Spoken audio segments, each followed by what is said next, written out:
चप्पल मारे काढ़ी नाखो बधाए चप्पल काढ़ी नाखो बधाए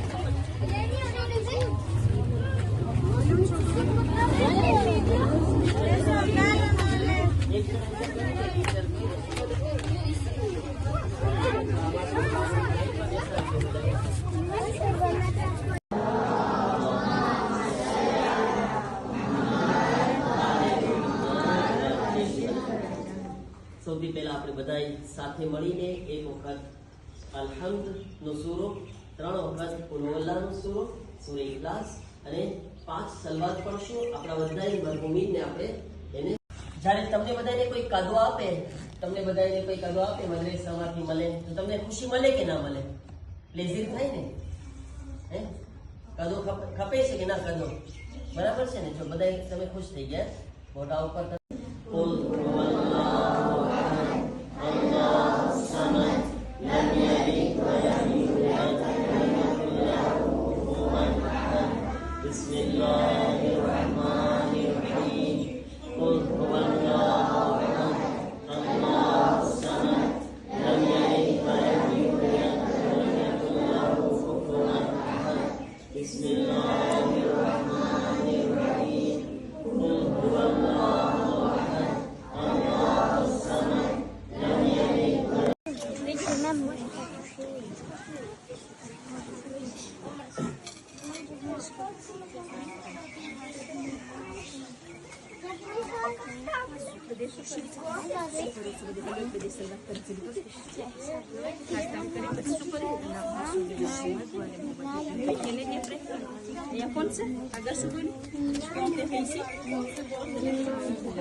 રહ્યા છે અને દુનિયામાં જ્યાં પણ મોમિનીન કબ્રોમાં આરામ કરી રહ્યા છે તેઓ ઉપર તારી ખાસ રહેમતને નાઝિલ ફરમાવ,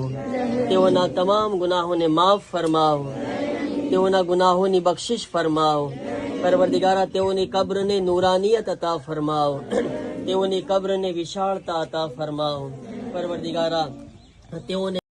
તમે બધાય માશાઅલ્લાહ મદરેસામાં અલ્હમ્દુલિલ્લાહ, કુલ હુવલ્લાહ, આયતુલ કુરસી બધું શીખો છો તમે,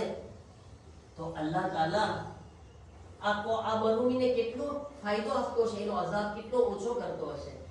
એટલો એને લાભ થતો હશે. સમજ્યા? એટલે આપણે આવવાનું છે ઘડી કબ્રસ્તાનની અંદર અને આપણા મરહુમીનને ફાતિહા, કુલ હુવલ્લાહ, સલવાત. જો સલવાત જે આપણે પડે છે ને એની વાત કરું તમને. એક મમ્મી હતા, એક માં, એની જવાન દીકરી ગુજરી જાય છે. તો મમ્મી સપનામાં જોયા એને કે મારી છોકરી ઉપર બહુ અઝાબ થતો હતો, એકદમ અઝાબ થાય છે, આગમાં બળતી ત્યાં. પછી મમ્મી યાદીમાં આવી ગઈ બિચારી, માં તડપી ગઈ કે મારી દીકરી ઉપર કેટલો અઝાબ થાય છે. પછી માં છે દુઆ કરતી હશે ખુદા પાસે. થોડાક દિવસ પસાર થયા તો પાછી એના માએ જે છે એની દીકરીને, જવાન દીકરીને પાછી જોઈ એને સપનામાં. શું જોયું કે એના ઉપર અઝાબ નહોતો. છોકરી આરામથી કબ્રના અંદર એક મોટી આબાદ ક્લાસમાં બેઠેલી છે અને એકદમ ટેસ્ટમાં છે, ખુશ છે, એકદમ રાજી છે. તો એના મમ્મા પૂછે છે કે મારી દીકરી, તને થોડાક દિવસ મોટો બહુ અઝાબ હતો તારા ઉપર આગ હતી, તું તડપતી હતી, આજે કેટલે આરામથી બેઠી છો, તું તારો અઝાબ ક્યાં હેલો ગયો, શું થયું? તો એ છોકરી શું કીધી કે માં, હું બહુ ગુનાહ કરતી હતી ને, ખબર ને, છોકરીઓ પડદા ના પહેરતી હોય ને પછી કઈ ગુનાહ કરતી હોય, કઈ ને કઈ હોય, એના કારણે અઝાબ થાય. તો કહે છે કે માં, હું ગુનાહ કરતી હતી તો મારા ઉપર અઝાબ બહુ હતો મારા ઉપર, પણ આ કબ્રસ્તાનની અંદર કોઈ મોમિન આવ્યા અને આવીને એને થોડીક સલવાત પડી અને એ સલવાત અમને હદિયો મોકલાવ્યો. અલ્લાહ એ સલવાતની બરકતથી અમારા અઝાબને દૂર કરી દીધો.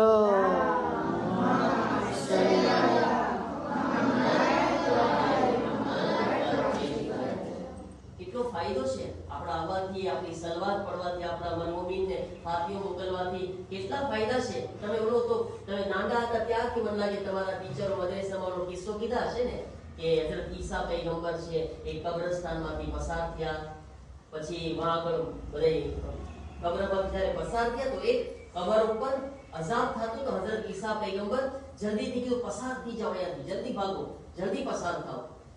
પછી 1 વર્ષ પછી એના સાથી બધા હતા દોસ્તો એના સાથે પાછા આવતા હતા તો ઈ જ કબર હતી હજરત ઈસા પૈગંબર શું કીધા કે બેસી જાઓ બધા અહીંયા આગળ ઈ જ કબરમાંથી 1 વર્ષ મોર બધાને ભગાડ્યા ભાગો અહીંયાથી પસાર થાઓ આજે શું કીધા બેસો અહીંયા આપણે વાતો કરે તો કીધા કે એ ઈસા પૈગંબર એ નબી ખુદા તમે 1 વર્ષ મોર અહીંયાથી અમને ભગાડ્યા હતા એ ભાગો અહીંયા અઝાબ થાય છે આજે કેમ બેસાડી દીધા તો કીધા કે આ માણસ ગુનાહગાર હતો બહુ ગુનાહ કરતો હતો એના ઉપર અઝાબ થતો હતો જ્યારે આપણે 1 વર્ષ મોર આવ્યા હતા એના પછી એનો એક છોકરો હતો ને નાનો એવો અબ્બાસ જેવો હોય ને જે પેલા મદ્રેસામાં જાય એને અબ્બાસ ઠાકોર તો અબ્બાસ જેવો છોકરો જે નંદો એ કે થયો હશે પછી મદ્રેસામાં ગયો પછી જ્યારે મદ્રેસામાં ગયો તો એના જે મેટ્રેસ હતા એના પ્રોફેસર એના ટીચર હતા જે એને કીધું કે બોલ તો દીકરા બિસ્મિલ્લાહિર રહેમાનિર રહીમ બોલ તો અબ્બાસ બિસ્મિલ્લાહ બોલ તો બિસ્મિલ્લાહ જો અબ્બાસ કેવું તોતલું બોલે છે જો બિસ્મિલ્લાહ રહેમાનિર રહીમ એમ બોલે ને હે કેવો અવાજ કરે છે ઠાકોર બોલ ઠાકોર બોલે ને અબ્બાસ જો હે તો આ રીતના એ છોકરો છે ને એની તોતરી જબાનમાં નાના વિચારો નાનો એવો બચ્ચો એ કે છે એ બોલ્યો બિસ્મિલ્લાહિર રહેમાનિર રહીમ એ કે જ્યારે અલ્લાહ એ કે જ્યારે એ છોકરો એમ બોલ્યો ને મદ્રેસામાં બિસ્મિલ્લાહિર રહેમાનિર રહીમ અલ્લાહ એટલો રાજી થઈ ગયો ખુદા કહે છે કે આ માણસનો છોકરો મારું નામ લે છે એમ કે છે કે અલ્લાહના નામથી શરૂ કરું છું જે રહેમાન અને રહીમ છે શું તર્જુમો થાય બોલો બિસ્મિલ્લાહિર રહેમાનિર રહીમ શું તર્જુમો કરો એનો શરૂ કરું છું રહીમ છે એટલે કે આનો છોકરો મને રહેમાન અને રહીમ કહે છે હું એના પપ્પાને કેમ અઝાબ કરું અલ્લાહ કહે છે હું એના અઝાબને દૂર કરી દઉં છું છોકરો મદ્રેસામાં બિસ્મિલ્લાહ બોલે છે કબ્રમાં બાપનો અઝાબ દૂર થાય છે સમજ છે તો હજરત ઈસા નબી બેસાડી દીધા કે અલ્લાહની રહેમત આવે છે બેસી જાઓ એ રહેમત આપણને મળી જાય સમજ છે ને તો આપણું અહીંયા કબ્રસ્તાનમાં આવું એટલે જ આપણે આ પ્રોગ્રામ કર્યા કે તમને બધાઈને આ ચીજ શીખવાની છે તમારે આવવાનું છે તમારા પાણાને લઈને આવવાનું છે અને ઘડી મહિને એક ફેરે તમે કોશિશ કરો કે આવો મરહૂમને એક સગાને તમે યાદ કરો તમારા બધાય જેટલા સગા છે એની કબરે જવાનું છે ઓકે આવશો ને બધાય પપ્પા અને મમ્માને લઈને આવશો કોણ આવશે હાથ ઊંચા કરે તું નહીં આવીશ ને આવીશ નહીં આવીશ કે સમજો જ નથી વિચારો આવવાનું છે બધાય ઓકે બધાયની ખબર હોવી ખપે કોણ સગાયા દફન છે ઇન્શાઅલ્લાહ માશાઅલ્લાહ કેટલાય છોકરાઓ કેટલાય નામાં જે સગાવાલા છે ફામી ફાતિઓ કર્યા છે અલ્લાહ જે છે એ ફાતિઓ જે છે એનો સવાબ બી આ બધાય માટે છે બધાય મરૂમી માટે છે એવું નથી કોઈ ના લાવ્યા હોય તો ના બધાય માટે છે તો આ બધાયને કેટલી ખુશી મળશે માશાઅલ્લાહ અમારા ફામી છે અમને યાદ કર્યા અમારા તમારા જે સગા છે ને દાદા ને બધા અહીંયા છે એ આ તો જો મારો દીકરો મને યાદ કરવા આવ્યો છે ટેસ્ટમાં આવી જશે બરાબર ને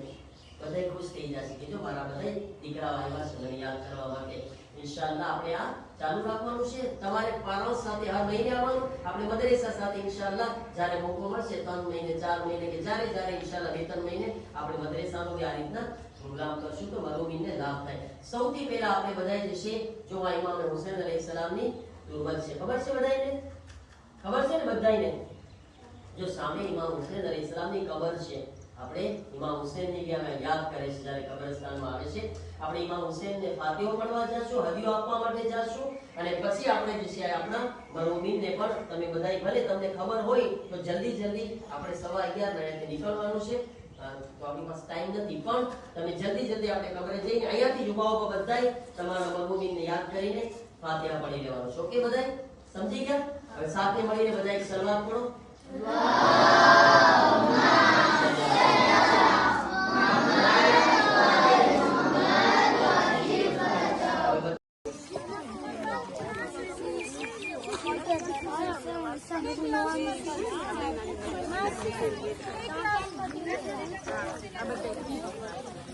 C'était n'importe quoi, c'est ici.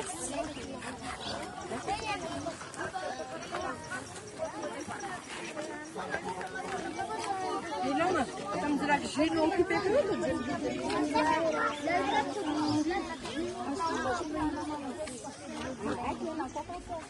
जल्दी कर हाँ